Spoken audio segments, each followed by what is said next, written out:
Starlink के बारे में बताने जा रहा हूँ। What is Starlink? स्टारलिंक क्या है?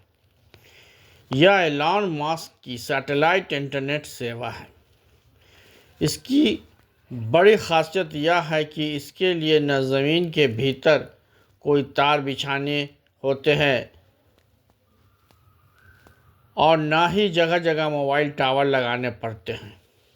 यह सेवा लो अर्थ ऑर्बिट में स्थित हज़ारों छोटे उपग्रहों के नेटवर्क पर आधारित है, जो पृथ्वी की सतह से लगभग 550 किलोमीटर की ऊंचाई पर परिक्रमा करते हैं।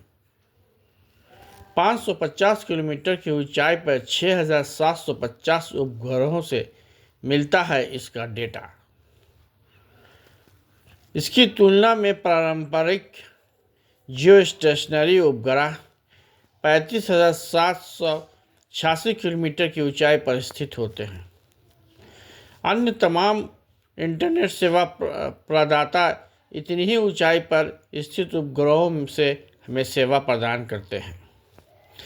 स्टारलिंक के उपग्रहों की कम ऊंचाई से यह तेज़ और अधिक स्थिर इंटरनेट सेवा प्रदान करता है। मतलब कि इसकी ऊंचाई कम भी है, लेकिन इसके बाद भी ये ज़्यादा इफ़ेक्टिव है और ज़्यादा तेज़ और अधिक इंटरनेट सेवा हमें प्रदान करता है। स्टारलिंक कैसे काम करता है? तो उपग्रहों का यह समूह है। स्टारलिंक जो है उपग्रहों का समूह है। स्टारलिंक ने करीब 550 किलोमीटर की ऊंचाई पर हज़ारों उपग्रह छोड़ रखे हैं।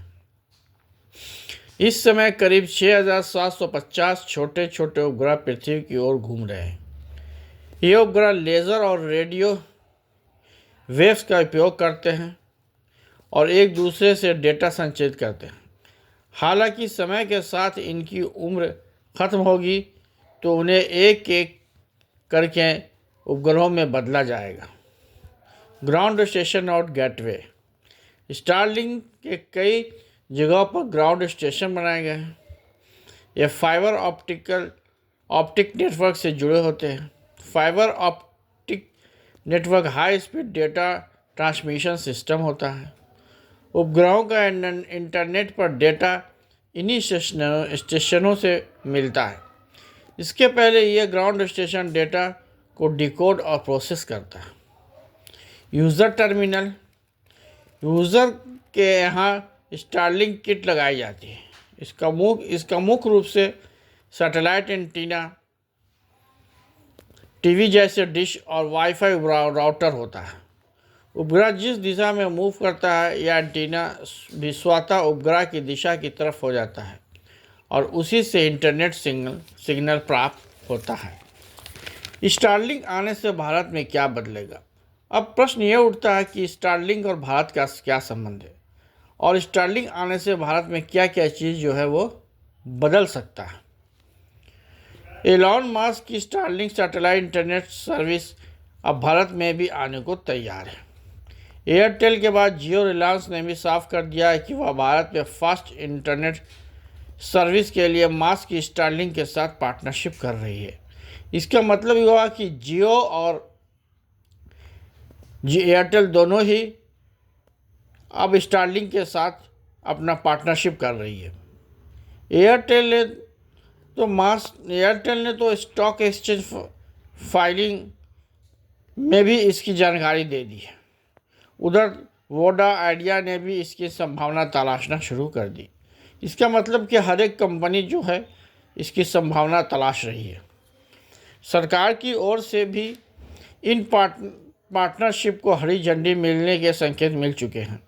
केंद्रीय दूरसंचार मंत्री ज्योतिरादित्य सिंधिया ने एक कार्यक्रम के दौरान कहा कि स्टारलिंक को भारत में लाइसेंस प्राप्त करने के लिए सभी गाइडलाइन पूरी करनी होगी। जैसे ही गाइडलाइन पूरी होती है उसे लाइसेंस मिल जाएगा। उन्होंने यह भी कहा कि हम भारत के एक कम्पिटिटिव टेलीकॉम मार्केट चाहते हैं। मतलब ज्योतिरादित्य सिंधिया एक कम्पिटिटिव मार्केट भी चाह रहे हैं, साथ में इससे भारत में स्टारलिंक के आने से हमारा इंटरनेट सर्विस भी सुधार भी होगा। केंद्र सरकार की कुछ शर्तें भी हैं। केंद्र सरकार ने स्टारलिंक के सामने कुछ शर्तें रखी हैं। मुख्य 3 शर्तें हैं। पहली, अगर विशेष परिस्थिति में इंटरनेट सेवा बंद करनी हो तो शटडाउन कंट्रोल के लिए देश में ही कंट्रोल सेंटर बनाया जाए। यानी एक विशेष परिस्थिति के लिए अगर इंटरनेट सेवा जैसे कि रोका जाना होता है तो उसके लिए स्टेशन जो होगा वो हमारे देश में ही कंट्रोल सिस्टम होना चाहिए। दूसरी, सुरक्षा एजेंसियों को कॉल इंटरसेप्ट यानी डेटा की निगरानी की अनुमति होनी चाहिए। तीसरा, सैटेलाइट के जरिए विदेश में किए जाने वाले कॉल्स को सीधे फॉरवर्ड करने का बजाय वह पहले भारत में बनाए गए स्टारलिंक गेटवे पर लाना होगा। इसके बाद टेलीकॉम चैनलों के जरिए फ़ोन विदेश में फॉरवर्ड किया जाएगा।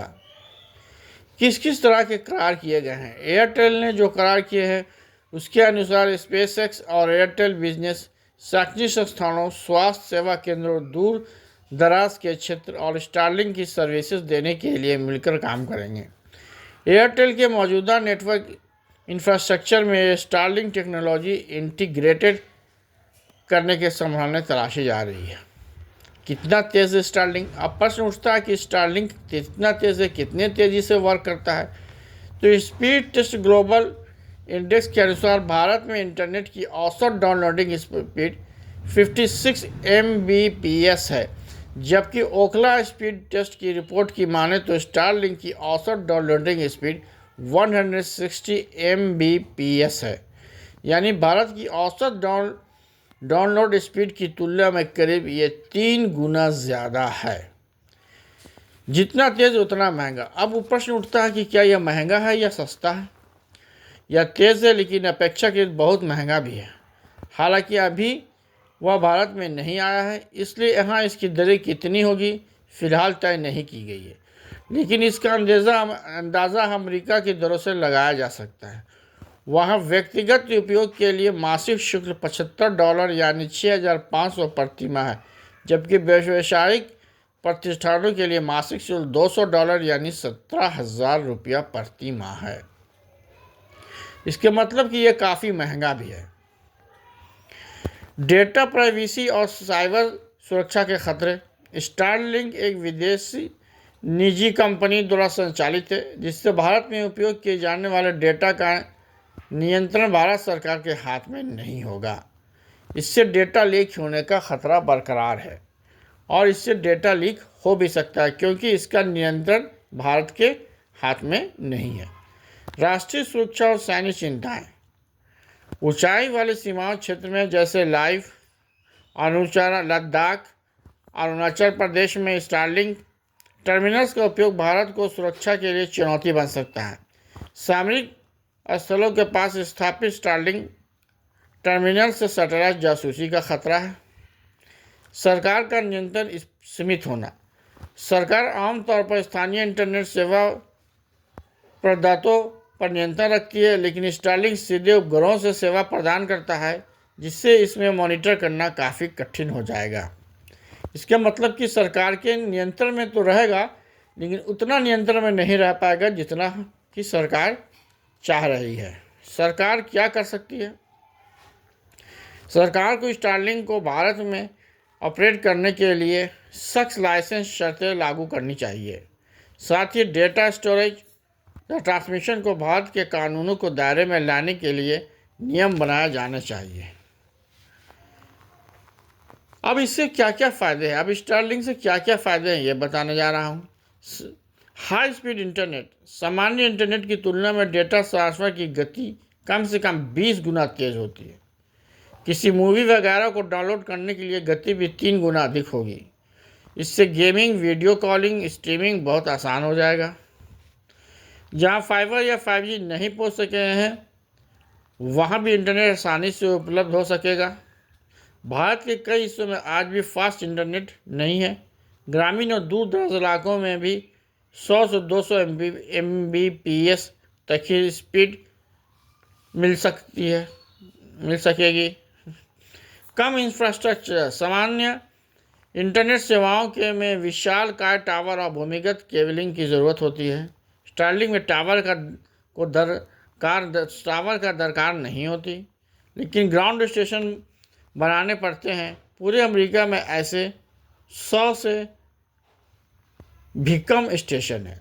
इस तरह से स्टारलिंक के आने से भारत में क्या बदलेगा उसको हमने बताया, और स्टारलिंक क्या है और यह कैसे काम करती है। लेकिन इस पर अभी सरकार का यहाँ इंडिया में लाने से पहले इसको सरकार अपने पूरे नियंत्रण में रखेगी, ताकि हमारा डेटा लीक ना हो सके। Thank you.